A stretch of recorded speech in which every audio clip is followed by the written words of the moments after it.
First time mangyayari para sa ating Gilas Pilipinas. Makakabuo ng super team na mas malakas pa sa main team natin para sa 2025 ng SEA Games. May good news na naghihintay para sa ating national team. Isa-isay natin dito yung pag-usapan para sa ating video na ito.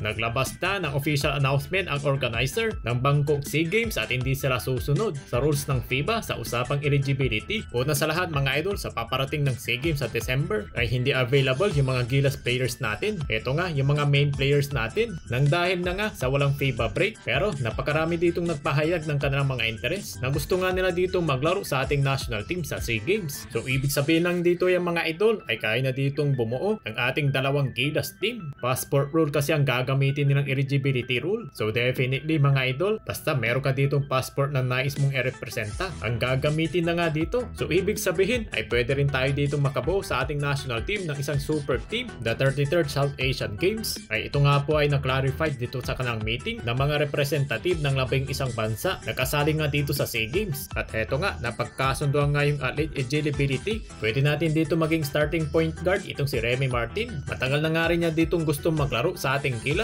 May requirements na nga siya sa SBP. Kabang-abang ang maibibigay na leadership ni Remy Martin bilang isang floor general kung paano nitong paiikutin ang bola sa star-studded teammates. At sa shooting guard, nandyan si Bogie Ellis na nakapag-submit na rin dito ng kanyang requirements. Proven na may professional scorer ito at may NBA level. At sa small forward, syempre, andyan si Justin Brownlee. Mukhang first time ito sa kanyang Gilas career dahil meron siya dito makakasamang ng mga ex-former NBA rin. At dahil na nga dito, mababawasan ang kanyang offensive load niya dahil mga solid scorer ang mga panibagong kasama. At para sa ating posisyon na power forward, itong si Angelo Kwame. At maswerte ay hindi pa rin tayo ditong mawawalan ng big man. Kahit nga ba na pang-import itong ating kalibre at hindi kasama itong ating mga main big man sa ating Gilas. At mabibigyan ulit ng tsansa itong si Kwame para makapaglaro sa ating national team. At first time rin natin ditong makikita na bilang magiging sentro natin itong si Quintin Melora Brown. Yung defense ni QMB ay posible nga ditong magiging bangungo sa ating makakalaban natin. Lalo na nga kung pinagsama pa itong si Kwame at QNB. So basically, may stress nila dito ang kanilang floor. Pagdating nga sa depensa, kaya napakadelikado talaga dito ang ating Gilas. Para sa 6-man naman, itong si K.H. Clark na NBA G League player to. Siguradong mala-import na kalibre ito sa SEA Games. Kasado na nga rin itong kanyang requirements. At ang backup big man ay si Motor Mike Phillips. Walang duda, isa sa mga pinaka-energetic at hustle player. Para nga bang Mark Pingris ito, kaya naman hindi ito magiging tapon sa ating bench. So possible, maaaring limitado lang makakasama natin PBA players dahil na nga sa hectic na schedules. Pero buti na lang ay meron tayong ditong inaantay na Lucky 7 na magiging commitment para sa ating national team sa Gilas. At nandyan pa yung mga dating Gilas players sila Parks, Brights, Bilanghel, Delanyo at Mason Amos.